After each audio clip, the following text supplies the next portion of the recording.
거지왕초 광문이 광문자전. 광문이는 원래 종로통 거지였다. 어려서부터 종로통 시장 골목을 돌아다니면서 밥을 빌어먹었다. 나이가 들면서 광문이는 거리를 떠도는 거지 아이들의 왕초가 되었다. 그래서 마침내는 우두머리로서 거지 아이들의 보금자리인 움막에 들어앉아 졸개들이 빌어다주는 음식을 먹게 되었다. 날씨가 춥고 진눈깨비가 내리던 어느 날이었다. 다른 아이들은 모두 밥을 빌러 나가고 한 아이만 병이 들어 움막에 남아 있었다. 아이는 한기가 들려 몸을 와들와들 떨면서 몹시 앓았다. 광문이는 가련한 마음에 몸소 움막 밖으로 나가 아이에게 먹일 더운 밥을 빌어왔다. 그러나 광문이가 움막으로 돌아와 아이에게 밥을 먹이려 했을 때 아이는 이미 숨이 끊어져 있었다. 광문이는 혼자 어쩔 줄을 몰랐다. 날이 저물자 거지 아이들이 돌아와서 죽은 아이를 보고는 저희들끼리 수군거렸다. 거지 아이들은 광문이가 병든 아이를 죽인 것이 틀림없다고 입을 모았다. 그래서 한꺼번에 광문이에게 덤벼들어 움막 밖으로 내몰고 두들겨 팼다. 흠씬 두들겨 맞은 광문이는 겨우 도망쳐서 여염집으로 엉금엉금 기어들었다. 밤중에 난데없이 낯선 사람이 들어서자 그 집 개가 마구 짖어댔다. 주인 영감은 개 짖는 소리를 듣고 허겁지겁 달려나와 다짜고짜 광문이를 꽁꽁 묶어버렸다. 저는 불안당들의 행패를 피해 숨어든 것뿐이지 도둑은 아니어유. 못 믿겠거든 날이 밝는 대로 시장 골목에 나가 밝혀드리지요.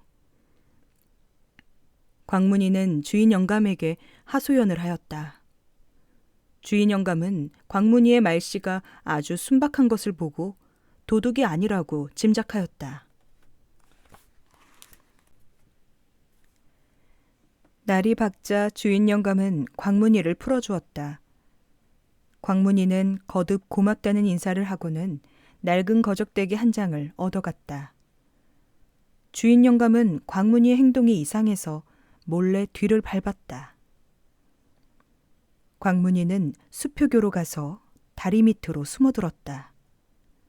때마침 거지 아이들이 시체 하나를 들고 떼지어 몰려와서 다리 밑으로 훌쩍 던지고 가버렸다. 그러자 광문이가 어슬렁어슬렁 걸어나가 거적대기로 그 시체를 싸서 짊어지고는 총총히 서문 밖 공동묘지로 갔다.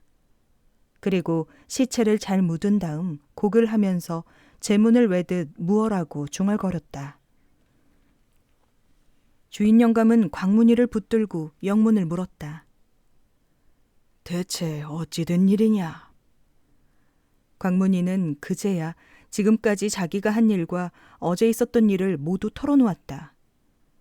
주인 영감은 광문이를 기특하게 여겨 자기 집으로 데려가서 옷을 갈아입히고 잘 대접하였다. 며칠 뒤 주인 영감은 광문이를 돈 많은 약방 주인에게 추천하여 그 집에서 고용살이를 하게 하였다. 광문이는 약방에서 온갖 잔심부름을 하며 묵묵히 일을 배웠다. 약방 주인도 광문이가 착실한 것을 보고 흡족해 하였다. 그러던 어느 날 약방 주인에게 볼 일이 생겼다. 그런데 문 밖으로 나서던 약방 주인이 뭐가 못 믿어온지 곧 다시 들어와 방문 자물쇠를 살피는 것이었다. 약방 주인은 광문이한테서 의심스러운 눈빛을 거두지 않으면서 그렇게 나갔다 들어왔다 하기를 여러 번 광문이에게 무슨 말을 할 듯 말 듯 망설이다가 결국은 그냥 나갔다. 그때부터 약방 주인은 광문이를 믿지 못하는 기색이 역력하였다. 광문이는 약방 주인이 도대체 왜 그러는지 알 수가 없었다. 영문을 모르니 그만두겠다는 말도 못하고 그저 매일같이 자기 할 일만 하였다. 그런지 여러 날이 되었다. 약방 주인의 처조카가 돈을 들고 찾아와서 약방 주인에게 말하였다.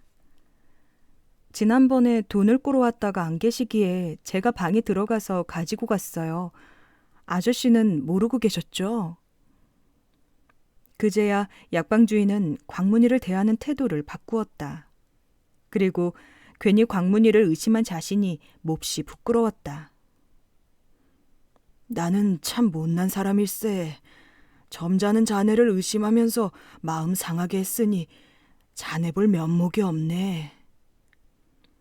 약방 주인은 광문이를 붙잡고 거듭거듭 사과하였다. 그 뒤부터 약방 주인은 가까운 친지들은 물론 약을 지으러 오는 온갖 큰 부자들과 장사치들에게 광문이를 칭찬하였다. 광문이는 참 의리가 있는 사람이야. 그렇고 말고. 약방 주인은 또 종실이나 높은 벼슬아치에게 불려가서 진맥을 할 때에도 가는 곳마다 광문이를 칭찬하느라고 입에 침이 말랐다. 날이 가고 달이 가는 사이 광문이에 대한 소문은 입에서 입으로 전해져 이야깃거리가 되었다. 마침내 높은 벼슬아치들의 사랑에 드나드는 식객들이나 종실의 손님들은 광문이 이야기를 마치 아름다운 옛이야기나 되는 듯 즐겨하게 되었다. 광문이를 잘 대접해서 약방에 소개해준 주인 영감이 정말 어진 사람이야. 그 사람 볼 줄 아는 눈을 가졌어. 약방 주인이야말로 참 점잖은 사람이지. 안 그런가? 이렇듯 서울 장안에 입 달린 사람들은 저마다 무릎을 쳐가며 미담을 주고받았다. 당시 서울 장안에는 돈놀이꾼들이 많았다.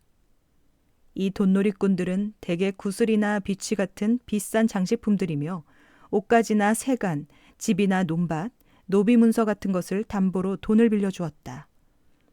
그런데 광문이가 보증을 서주는 사람이면 담보물이 있든 없든 가리지 않고 천냥이라도 선뜻 빌려주었다. 그러면 광문이의 사람 됨됨이는 어떠한가? 그 몰골은 추하기 이를 데 없고 말주변도 지질이 없어서 도무지 사람 마음을 움직일 줄 몰랐다. 입은 어찌나 큰지 주먹 2개가 한꺼번에 들락날락할 정도였다.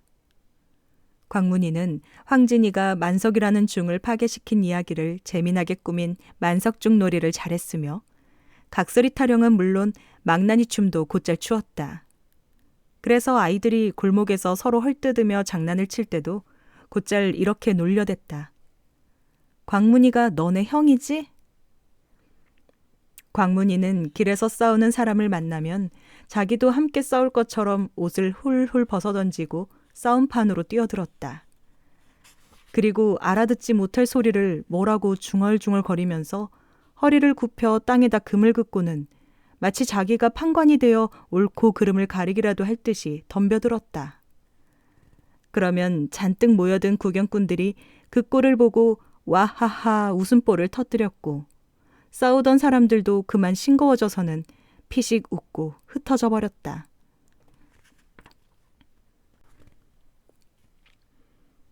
그럭저럭 광문이의 나이도 40에 접어들었다. 그러나 여전히 떡거머리 총각 신세를 면하지 못하였다. 사람들이 장가를 들라고 권하면 누구나 잘생기고 예쁜 사람을 좋아하기 마련이죠. 남자나 여자나 다 마찬가지요. 그런데 나같이 못생긴 놈이 어떻게 장가를 간대요? 하고 손사래를 쳤다. 그리고 누가 집이라도 한 채 장만해 주려고 하면 부모 형제도 처자식도 없는 놈이 집은 가져서 뭘 한대요? 아침나절이면 노래나 흥얼거리면서 시장 골목으로 들어갔다가 날 저물면 부잣집 문간에서 잠들면 그만이죠. 지가 서울 장안 8만여 집을 매일 한 집씩 들러 잔다고 해도 죽을 때까지 다 다니지 못할 거구만요. 하고 기어이 사양하였다. 당시 서울 장안에 이름 높은 기생치고 얼굴 빠지고 노래 못하는 기생은 없었다. 그러나 그 내로라 하는 기생들도 광문이가 소리장단을 맞춰주지 않으면 춤을 추지 않았다. 한 번은 궁궐에서 임금을 호위하는 무사들과 여러 별감들, 그리고 임금의 사위들이 한데 어울려 운심이라는 이름난 기생집에 들렀다. 그들은 대청의 술자리를 벌이고 가야금을 뜯으며 운심이의 춤솜씨를 보고 싶어 안달을 하였다. 그러나 운심이는 짐짓 시간을 끌면서 도무지 춤을 추려 하지 않았다. 이때 마침 광문이가 놀러왔다가 벼슬아치들이 왁자지껄 떠드는 소리를 듣고는 대청 아래에서 한동안 이리저리 서성였다. 그러다가 마침내 결심한 듯 성큼성큼 마루 위로 올라서니 턱하니 맨 윗자리에 가앉았다. 광문이는 비록 입은 옷은 해져 남루하고 몰골은 추하기 이를 데 없었지만 그 거동만은 늘 거침이 없었다. 눈곱이 덕지덕지 낀 눈을 개슴츠레 뜨고는 취한 채 트림을 꺽꺽 해댔다. 그러고는 양털같이 헝클어진 머리를 뒷꼭지로 몰아서 꼬랑이같이 붙이고 몸을 좌우로 흔들며 앉아 있었다. 대청에 둘러앉은 벼슬아치들은 모두 기가 콱 막혀서 당장 광문이를 흠씬 두들겨 패서 내쫓으려고 주먹을 치켜들었다.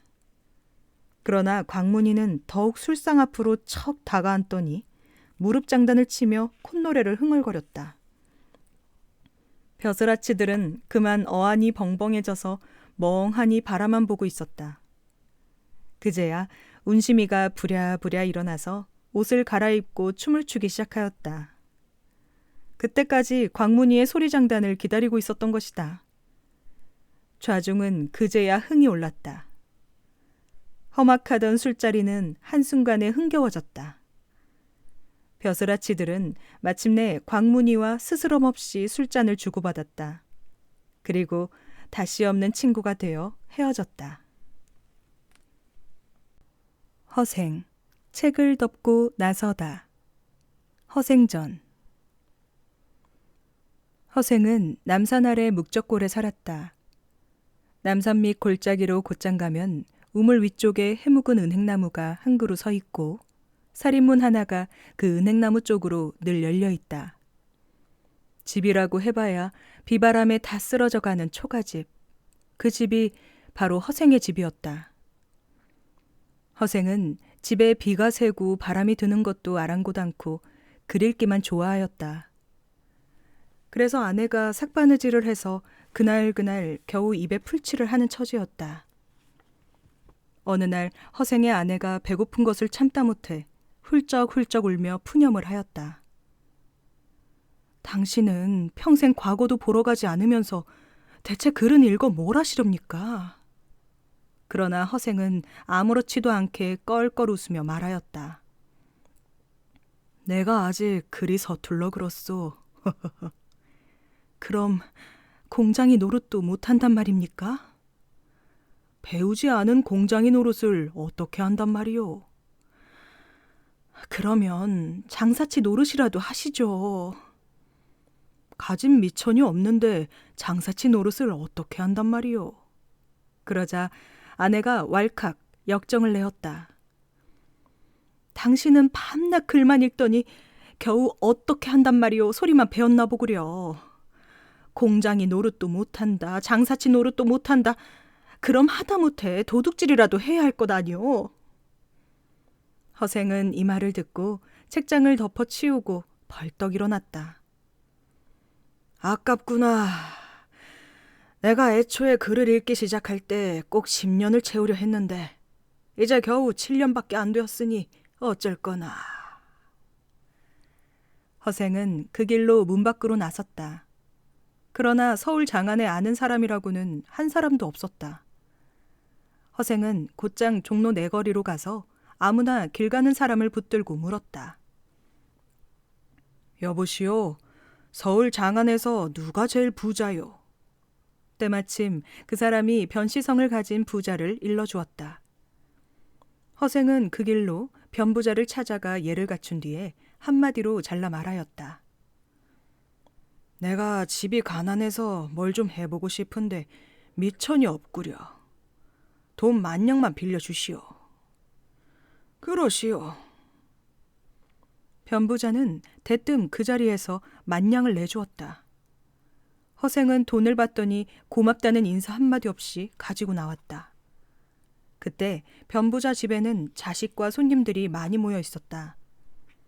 허생을 보니 그 몰골이 영락없는 거지였다. 선비랍시고 허리에 띠를 두르기는 하였지만 술이 다 빠졌고 가죽신은 신었지만 굽이 다 달아 빠졌다. 낡아 빠진 갓에다 떼국물이 줄줄 흐르는 두루마기를 걸치고 허영 콧물까지 훌쩍거리는 품이 거지 중에도 상거지였다. 허생이 지체하지 않고 곧장 빠르게 나가자 모두들 어리둥절해서 물었다. 저 사람을 아시나요? 모르지. 아니, 그렇다면 누군지 알지도 못하는 사람한테 선뜻 만냥을 내주셨단 말입니까? 이름 석자도 묻지 않고? 변부자는 천연덕스럽게 말하였다. 자네들이 나설 일이 아닐세. 대체로 남에게 돈을 빌리러 오는 사람은 의뢰 이것저것 늘어놓으면서 자기 뜻이 크고 넓다고 과장을 하게 마련이지. 약속은 꼭 지키겠다느니 어쩌겠다느니 비굴한 얼굴로 중언부언하면서 말이야. 그런데 저 사람은 옷과 신발은 비록 허술하지만 말이 간단할 뿐 아니라 눈망울이 또록또록하고 얼굴에는 부끄럽거나 비겁한 구석이 전혀 없네. 재물 같은 건 없어도 스스로 만족하고 사는 사람임에 틀림없어. 분명 그 사람이 한번 해보고 싶다는 것도 째째한 일은 아닐 게야. 그래서 그 사람을 한번 시험해 보려는 거야. 안 줄 거라면 모르지만 이왕 줄 바에야 이름은 알아서 뭐 하겠나.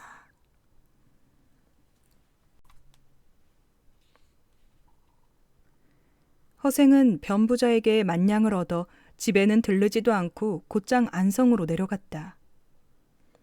안성은 경기도와 전라도의 갈림길에다 충청도, 전라도, 경상도의 길목이렸다.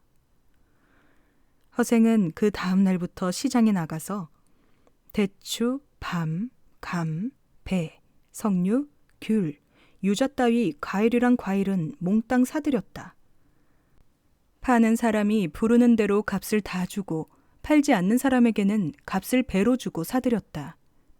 그리고 사는 족족 창고 깊숙이 넣어두었다. 얼마 안 가서 나라 안에 과일이란 과일은 모두 동이 나버렸다. 잔치나 제사를 지내려고 해도 과일이 없으니 상을 제대로 차릴 수가 없었다. 이렇게 되니 과일 장수들은 너나 없이 허생한테 몰려와서 제발 과일 좀 팔라고 통사정을 하였다. 결국 허생은 처음 값의 10배를 받고 과일을 되팔았다. 허허, 겨우 만냥으로 나라의 경제를 흔들어 놓았으니 이 나라 형편이 어떤지 알만하구나. 허생은 이렇게 탄식하고는 또 칼, 호미, 실이며 배, 솜따위를 모조리 사들여 제주도로 건너갔다. 그리고 그것을 팔아 말총이란 말총은 모두 거두어들였다. 말총은 각과 망건을 만드는 재료였다. 몇 해 못 가서 이 나라 사람들은 모두 머리를 싸매지 못할 게야. 과연 얼마 가지 않아 나라의 각과 망건값이 10배로 훌쩍 뛰었다. 그렇게 해서 허생은 엄청난 돈을 긁어모으게 되었다. 어느 날 허생은 바닷가로 나가 늙은 뱃사공을 붙잡고 은근히 물었다. 영감, 혹시 바다 멀리 사람이 살만한 빈섬 하나 없던가? 있습지요. 제가 언젠가 큰 바람을 만나 서쪽 바다로 줄곧 사흘 밤낮을 가다가 한 섬에 닿았습지요. 아마 사문과 장기의 중간쯤 될 겁니다. 꽃과 잎이 저절로 피어나고 과실과 오이가 철따라 있고 사슴이 떼지어 몰려다니고 물고기가 사람을 보고도 놀라지 않더이다. 허생은 뱃사공의 말을 듣고 더없이 기뻤다. 자네가 나를 그곳으로 인도해 준다면 평생 동안 함께 부귀를 누릴 것세. 뱃사공은 흔쾌히 허생의 말을 따랐다. 허생은 바람을 타고 줄곧 배를 몰아 마침내 그 섬에 이르렀다. 허생은 섬에서 가장 높은 곳으로 올라가 사방을 둘러보고는 썩 마음에 내키지 않는다는 듯 이렇게 말하였다. 땅이 천리도 채 못되니 여기서 무엇을 한단 말인가. 그렇지만 땅이 기름지고 물이 좋으니 아쉬운 대로 부잣집 늙은이 노릇은 할 수 있겠구나. 텅 빈 섬에 사람이라곤 하나도 없는데 대체 누구와 더불어 산단 말씀이요? 뱃사공이 고개를 갸웃거리며 물었다. 덕이 있으면 사람이야 저절로 모이게 마련이지. 덕 없는 것이 두렵지 사람 없는 것이야 걱정할 게 있나. 이때 전라도 변산에는 떼도둑이 1000명씩이나 우글거리고 있었다. 나라에서는 각 지방에서 군사를 뽑아 올려 도둑을 잡으려고 무진 애를 썼지만 속수무책이었다. 도둑들도 군사들이 진을 치고 있으니 깊은 산 속에 틀어박혀 나오지도 못하고 곧 굶어 죽을 판이었다. 허생은 변산으로 가서 도둑대의 산채를 찾았다. 그리고 그 우두머리를 만나 이렇게 물었다. 너희들 1000명이 1000냥을 노략질해서 나누어 가진다면 한 사람 앞에 얼마씩 돌아가겠느냐. 도둑의 우두머리는 누구를 바보로 아느냐는 듯 눈을 부라렸다. 그거야 한 사람 앞에 한 냥씩이지 얼마야? 그럼 너희들에게 아내가 있느냐? 없어. 그럼 논밭은? 논밭 있고 마누라 있으면 도둑질은 왜 해? 정말 그렇다면 왜 아내 없고 집 짓고 소 사서 농사지을 궁리를 안 하느냐? 그러면 도둑놈이라는 더러운 말도 안 들을 테고 아내와 자식 낳고 사는 재미가 절로 나고 자기 마음대로 나돌아다녀도 누구한테 잡혀갈 걱정도 없을 테니 얼마나 좋으냐? 그렇게 잘 먹고 잘 살 수 있는 길을 두고 왜 이렇게 지낸단 말이냐? 허허, 누구 약 올리는 거냐 지금? 누가 그걸 몰라서 이러고 있나? 돈이 없으니까 그렇지. 허생은 그제야 껄껄껄 웃으며 말하였다. 명색이 도둑질을 한다면서 돈이 없다는 게 말이 되나? 정 그렇다면 내가 마련해주지. 내일 바닷가에 나오면 붉은 깃발을 단 배들이 보일 게야. 모두 돈을 가득 실은 배지. 와서 자네들이 갖고 싶은 만큼 마음대로 가져가게. 허생은 이렇게 말한 뒤에 총총히 가버렸다. 도둑들은 모두 허생을 미친놈이라고 비웃었다. 그러나 다음 날 도둑들은 혹시나 하는 마음에 바닷가로 나가보았다. 그런데 이게 웬일인가? 과연 붉은 깃발을 높이 올린 배가 여러 척 떠 있고 배 위에서는 허생이 돈 30만 냥을 싣고 기다리고 있는 것이 아닌가. 도둑들은 놀라 뒤로 자빠질 지경이었다. 도둑들은 허생이 보통 사람이 아니라 생각하고 모두 넙죽넙죽 바닥에 엎드려 절을 하였다. 그저 장군님의 분부대로 따르겠습니다. 그래, 어디 너희들이 짊어질 수 있는 만큼 짊어지고 가보아라. 허생의 말이 떨어지기 무섭게 도둑들은 돈자루로 달려들었다. 그러나 마음뿐이지 기운께나 쓴다는 놈들도 100냥을 다 짊어지지 못하였다. 100냥도 채 짊어지지 못하는 놈들이 무슨 도둑질을 한단 말이냐. 그렇다고 이제 와서 평민으로 돌아가려고 해도 너희들 이름이 이미 도둑명부에 올라 있으니 어쩔 도리가 없구나. 오히려 잘 되었다. 내 여기서 기다릴 테니 한 사람 앞에 100냥씩 가지고 가서 결혼할 여자와 소 한 마리씩을 구해오너라. 허생의 말이 채 끝나기도 전에 도둑들은 예이 하고는 저마다 돈자루를 짊어지고 얼쑤 좋다 하며 뿔뿔이 흩어졌다. 허생은 2000명이 1년 동안 먹을 양식을 마련해가지고 도둑들을 기다렸다. 약속한 날짜에 맞추어 도둑들은 저마다 여자는 걸리고 소는 몰고 또는 여자를 소 등에 태우고 돌아왔다. 허생은 이들을 모두 배에 태우고 빈섬으로 갔다. 허생이 떼도둑을 한꺼번에 몽땅 쓸어가 버리니 나라 안은 하루아침에 씻은 듯이 조용해졌다. 허생과 함께 섬에 들어간 사람들은 저마다 나무를 베어 집을 짓고 대를 엮어 울타리를 세웠다. 빈 섬에 금세 큰 마을이 생겨난 것이다. 기름진 땅에 논밭을 일구고 씨를 뿌리니 온갖 곡식이 잘 자라서 김을 매지 않아도 한 줄기의 열매가 9이삭씩 달렸다. 곡식을 거두어서는 3년 동안 먹을 양식을 저장하고 나머지는 모두 배에 싣고 장기도로 가서 팔았다. 장기도는 일본의 영토인데 때마침 흉년이 든 참이라 가지고 간 양식을 모두 팔고 100만 냥을 벌어가지고 돌아왔다. 이제야 뭘 좀 해본 것 같구나.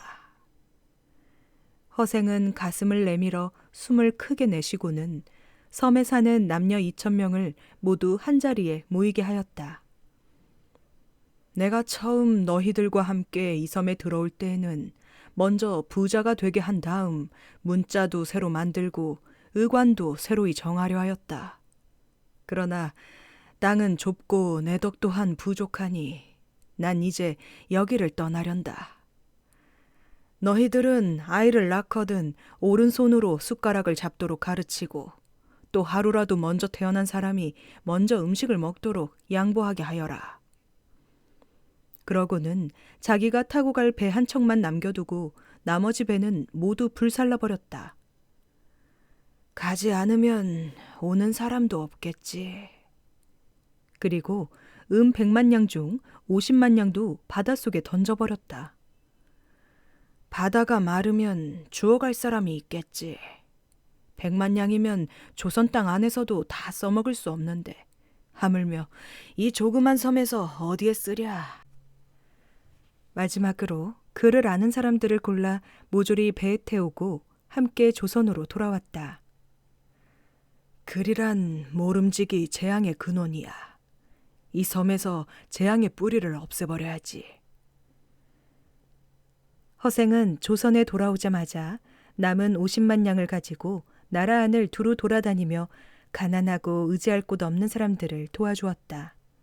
그러고도 10만 냥이나 남았다. 이 돈으로 변부자한테 빌린 돈을 갚아야겠다. 허생은 참으로 오랜만에 변부자를 찾아갔다. 나를 알아보시겠소?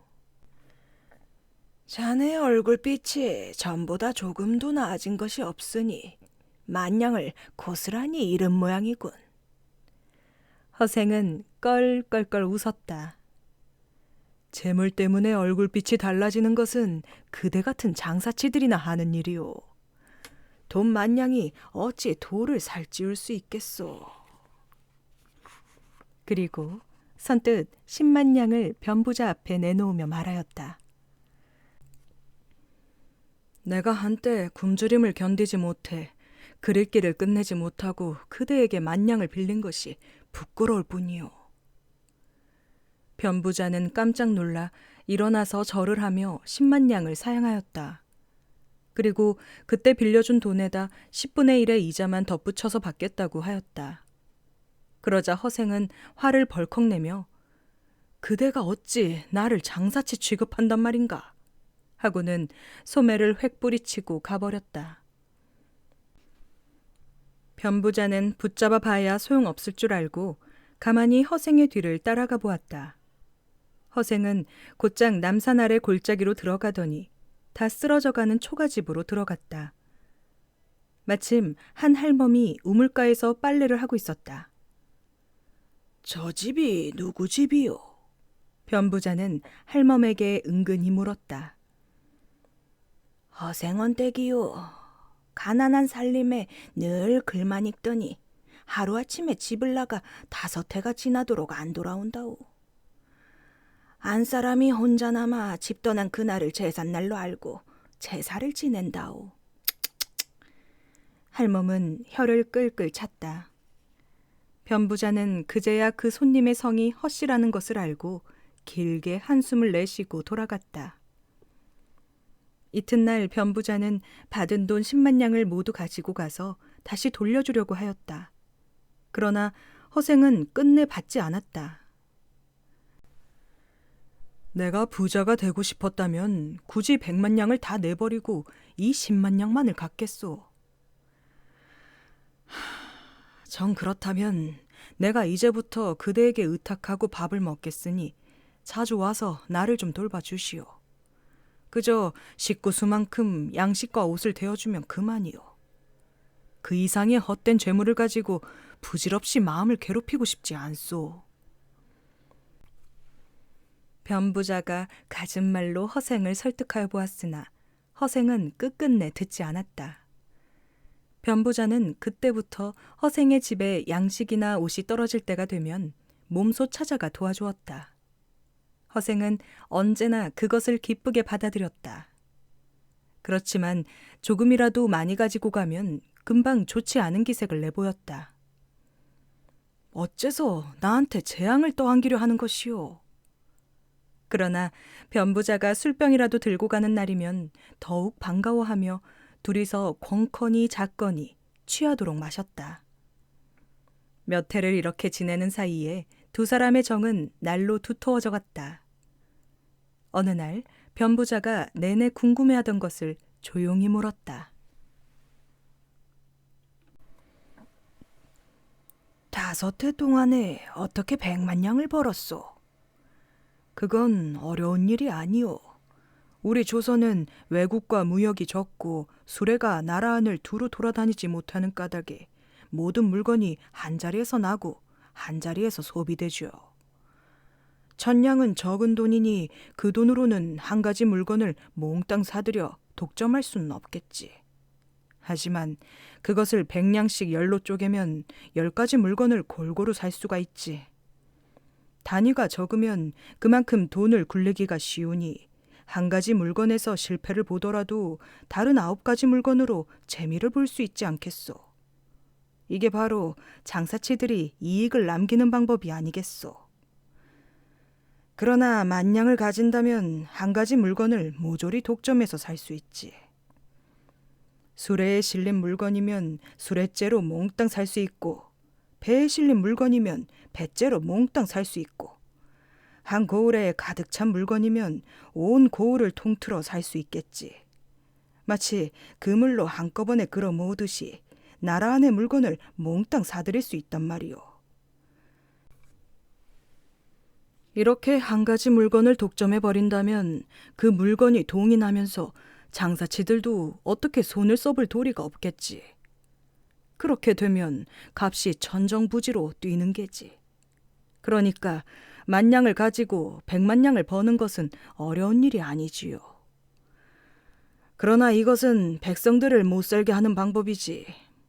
만약 나란 일을 맡은 사람들이 이 방법을 쓴다면 나라는 곧 망하고 말 것이요. 변부자는 가만히 다 듣고 나서 다시 물었다.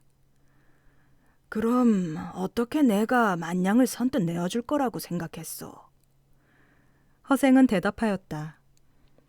그거야 하늘의 뜻에 달린 것이지 내가 어떻게 미리 알 수 있었겠소. 내 짐작으로 내 재주가 100만 냥을 모을 수 있다고 생각은 했지만 일이 이루어지고 말고는 어찌 내 마음대로 할 수 있겠소. 그대가 내게 10,000냥을 내어준 것도 내가 그 돈을 받아서 100만 냥을 번 것도 결국 하늘의 뜻에 달린 것이 아니겠소. 그러니 내 말을 들어준 그대는 복이 있는 사람이요. 더욱더 큰 부자가 되라는 하늘의 뜻이지. 만약 내가 이 일을 사사로이 했다면 일이 어떻게 되었을지 어찌 알겠소. 변부자는 허생의 말을 듣고 참으로 감탄하지 않을 수 없었다.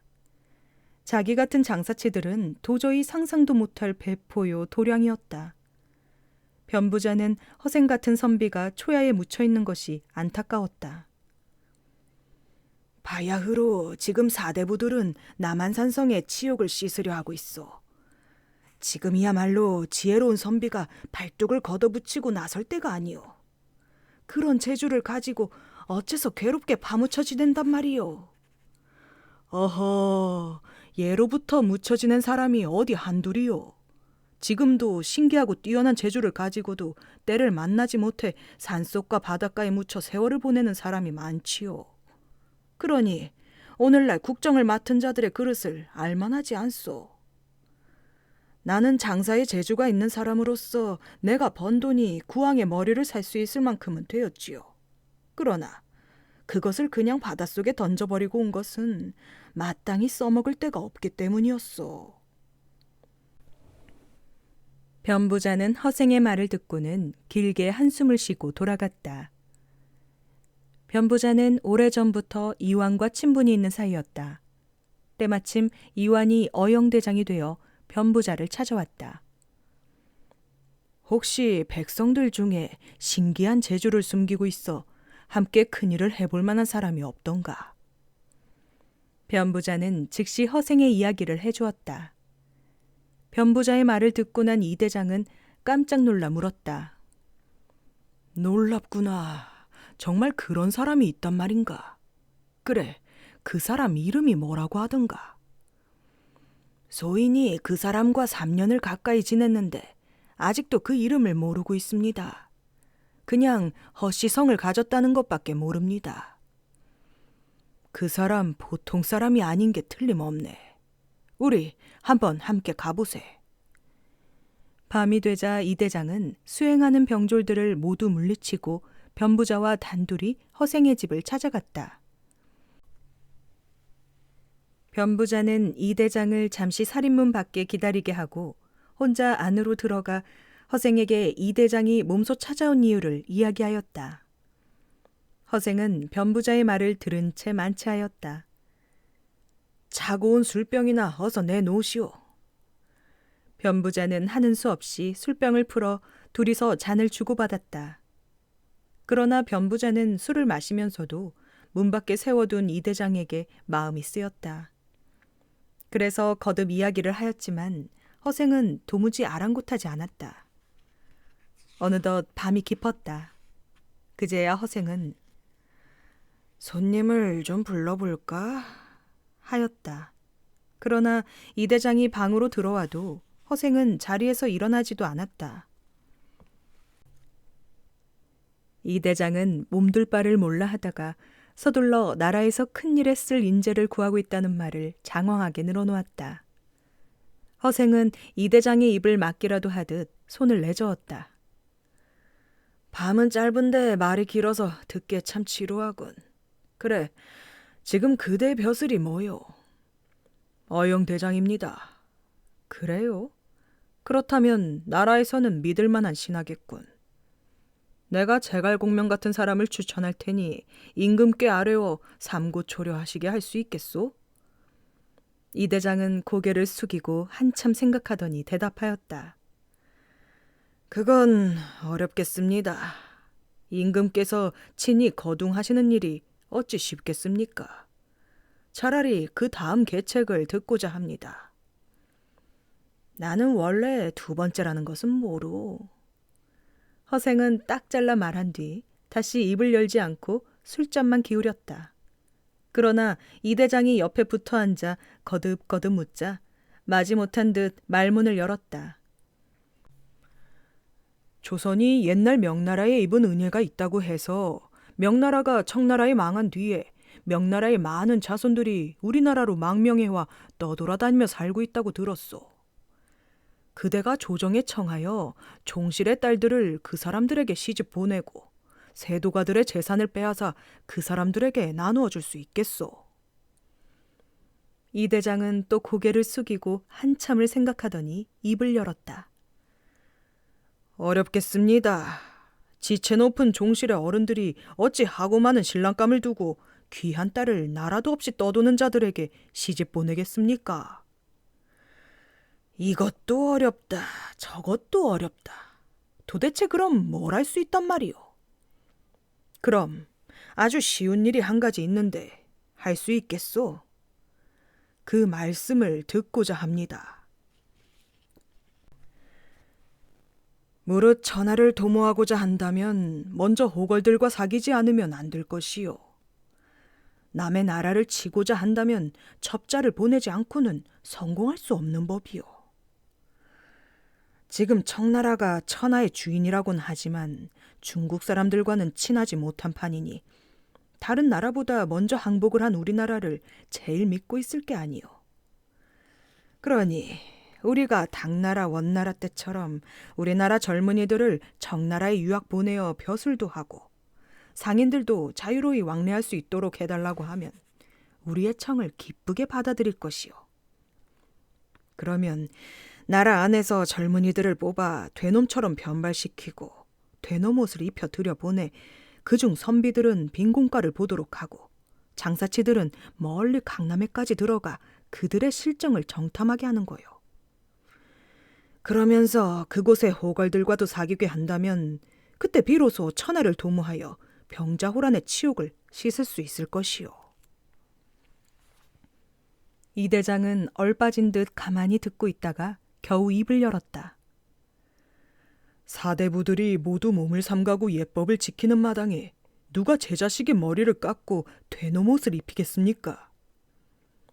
그러자 허생이 자리를 박차고 일어나 버럭 화를 내었다. 그 사대부란 놈들이 도대체 어떤 놈들이냐? 의복은 온통 희게만 입으니 이것은 상당한 사람의 옷차림이요. 머리털을 한데 묶어 송곳처럼 상투를 드니 이것은 남쪽 오랑캐들의 풍습이 아니냐. 그러면서 무슨 예법이네 어쩌네 하면서 주둥이를 놀린단 말이냐. 그뿐이냐. 장차 말타기, 칼쓰기, 창찌르기, 활쏘기에 돌팔매질까지도 익혀야 할 판국에 그 넓은 소매옷을 고쳐 입을 생각은 않고 예법만 찾는단 말이냐. 내가 벌써 3가지씩이나 그 방도를 일러주었는데 한 가지도 행하지 못한다니 그러면서도 네가 신임받는 신하라고 할 수 있느냐? 너 같은 자는 당장 목을 베어야 마땅하리라. 허생은 좌우를 돌아보며 칼을 찾아 찔러 죽일 태세였다. 이 대장은 엉겁결에 놀라 일어나서 뒷문을 차고 나가 뒤도 안 돌아보고 달아났다. 다음 날 이 대장이 다시 허생의 집을 찾았으나 집은 이미 텅 비고 허생은 온데간데 없었다.